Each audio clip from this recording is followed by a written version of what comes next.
নমস্কার বন্ধুরা, প্রত্যাশায় আপনাদের স্বাগত। তো এই মুহূর্তে আপনারা যে হাঁসগুলি দেখতে পাচ্ছেন সেগুলো কিন্তু সমস্তই ইন্ডিয়ান রানার হাঁস। এই হাঁসগুলি আপনারা চাষ করতে পারেন যারা খুব কম টাইমের মধ্যে কিছু আর্নিং করতে চান বা যারা নতুন হাঁসের ফার্মিং করতে চাইছেন তাদের জন্য কিন্তু আজকের এই ভিডিওটা বিশেষ করে খুব লাভজনক হবে। তো আপনারা আমাদের এই ভিডিওটা দেখতে থাকুন। তো দেখুন, সামনে গাড়ি লোড করা হচ্ছে।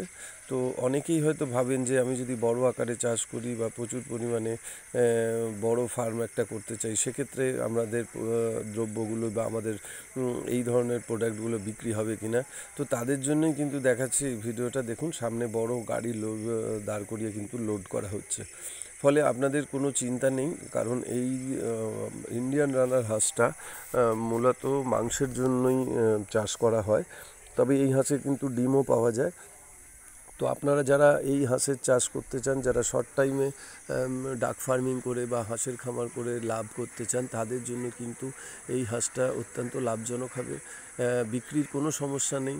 এছাড়া এই হাঁসগুলি, মেল হাঁসগুলি অর্থাৎ পুরুষ হাঁসগুলি কিন্তু আপনারা আলাদা করে বিক্রি করতে পারেন। যদি ডিমের জন্য কোনো ফিমেল হাঁস আপনারা রেখে দিতে চান এবং মেল বিক্রি করতে চান, তো এভাবে বিক্রি করতে পারেন। দেখুন, এখানে কিন্তু যত হাঁস আপনারা দেখতে পাচ্ছেন এগুলো কিন্তু সমস্ত মেল হাঁস।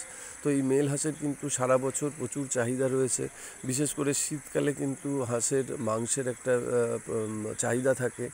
ফলে আমাদের পশ্চিমবঙ্গ শুধু নয়, পশ্চিমবঙ্গের বাইরের বিভিন্ন জেলাতেও কিন্তু পশ্চিমবঙ্গের বিভিন্ন বাইরের যে সমস্ত রাজ্যগুলি আছে সেই সমস্ত রাজ্যেও কিন্তু এই ধরনের হাঁসের প্রচুর পরিমাণে চাহিদা রয়েছে। ফলে আপনারা বড় করে খামার করতে পারেন।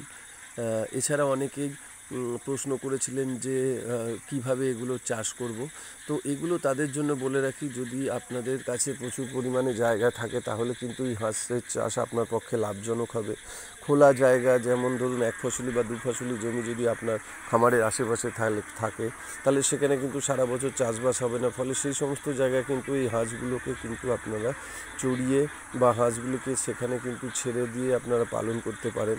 হাঁস কিন্তু তার খাদ্যের প্রয়োজন অনুযায়ী এই সমস্ত জায়গাগুলি থেকে বা জমি থেকে তাদের খাবার সংগ্রহ করে নিতে পারে।